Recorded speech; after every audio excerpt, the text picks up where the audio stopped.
అభిమన్యు ఈశ్వరన్ మీ అందరికీ పేరు తెలిసి ఉంటుంది. అతను 2021 నుంచి 2025 వరకు ప్రతి టెస్ట్ స్క్వాడ్లో ఉన్నాడు. కానీ ఇప్పటి వరకు అతను వచ్చేసి ఏ టెస్ట్ మ్యాచ్ కూడా ఆడలేదు. చాలా బ్యాడ్ లక్ అతనికి. ఎందుకంటే ఇప్పటి వరకు 16 ప్లేయర్స్ అతనికంతా వెనకాల వచ్చి టెస్ట్ డెబ్యూ చేసి టీమిండియాలో ఆడేసి వెళ్ళిపోయారు. అతను మాత్రం ఆడలే.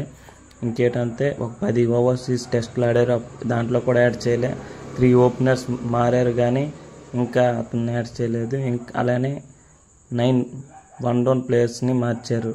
ఎందుకనేసి అభిమన్యు ఈశ్వర్ని ఛాన్స్ ఇవ్వట్లేదు.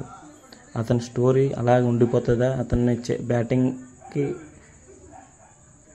అతన్ని టీమిండియాలోన తీసుకుంటారా, లేకపోతే ఇలానే కొనసాగిస్తారా? వాటర్ బాటిల్ అందించుకోవడం ఇలా చేయడమే అతని పని చేయిస్తారా? వెయిట్ చేసి చూస్తాం. మరెన్నో సిరీస్లో అతను డెబ్యూ చేస్తాడా లేదా అనేసి.